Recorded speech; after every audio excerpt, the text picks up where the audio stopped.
stödd hér í mötuneyti Borgarholtsskóla á Húsavík þar sem boðið upp á plokkara og rúgbrauð í dag. Þórgunnur Vigfúsdóttir, það ekki langt síðan þið tókuð þetta mötuneyti í notkun? Nei, við tókum það í notkun bara núna 7. janúar síðastliðinn. Þannig að það kominn 1 mánuður og reynst gríðarlega vel og í raun og veru þáttaka farið fram úr okkar björtustu vonum. Við þóttust vita það að það væri þörf og þetta væri það sem okkur vantaði í skólan. En síðasta mánuð og í dag þá eru 97% nemenda í mat. En hvernig var þetta sem sagt áður? Þið hafið ekki haft neina aðstöðu hingað til í skólanum til þess að gefa börnunum að borða? Nei, við vorum í raun og veru eini skólinn innan Norðurþings sem höfðum ekki mötuneytin í skólanum. En vorum samt líka það lánsöm að við vorum með hótel hérna hinum megin við götuna bara og þangað gátu börn farið. Og ég held ég fari rétt með það að það hefði verið í kringum 2001 eða 2002 sem þið byrja að fara á hótelið og borða í hádegi. Og líkaði bara ágætlega og góðu matur en það munar öllu að hafa þetta innanhús, það ekki spurning. Hljómar samt ótrúlega vel bara að fara á hótelið í hádeginu eitthvað út að borða. Já, það er rosalega flott líka, en það er kannski erfitt líka fyrir hótel að eiga að vera bæði skólamötuneyti og hótel fyrir gesti og gangandi, ímynda ég mér. En hvaða línu það að keyra hérna í mötuneytinu?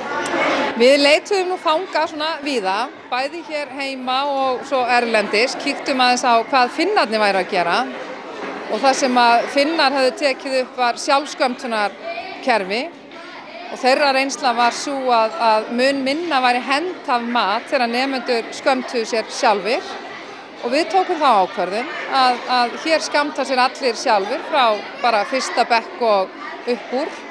Hefur gengið rosalega vel og yngri börnin bara mjög góð í þessu og okkur sýnist að sé satt að þau eru miklu betri við þetta sjálf heldur en fullorðna fólkið sko og lítið sem fer til spillis.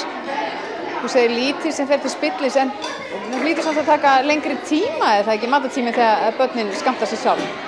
Nei, ég held nefnilega að það taki styttri tíma. Þau eru svo ákveðin, þau eru koma að, þau vita hvað þau vilja. Það er ekkert verið að spurja eða eitthvað, þau bara fá sér það sem vilja og setjast, þannig að það tekur ekki lengri tíma. Og þar færa starfsfólk líka. En hvað með matinn sem þau eru að bjóða upp á? Hvaða línu eru að keyra þar? Við erum hérna þáttakendur í heilsueflandi skóli og matráðarnir hafa það markmiði að hér sé bara hreint og hollt fæði og sem allra mest af því sem keypt sé keypt hér í heimabyggð. Og allir eiga samt alltaf að geta fundið eitthvað við sitt hæfi. Það er grænmeti alltaf og það er alltaf sér, þannig að það er ekki svokallað salat, heldur einhvers konar salatbar. Þannig að ef það er eitthvað sem þið líkar ekki þá getur alltaf farið í salatbarinn og ávexti. Þannig að það er bara fyrst og fremst hollt og hreint. Og krakkarnir kunna meta það? Mjög vel og grænmetisneysla gríðarlega mikil. Það hefur líka svolítið komið okkur á óvart en samt ekki við vissum að hún yrði mikil þegar þau fengið að velja sér grænmeti en hún er mjög mikil sem er ákaflega ánægjulegt.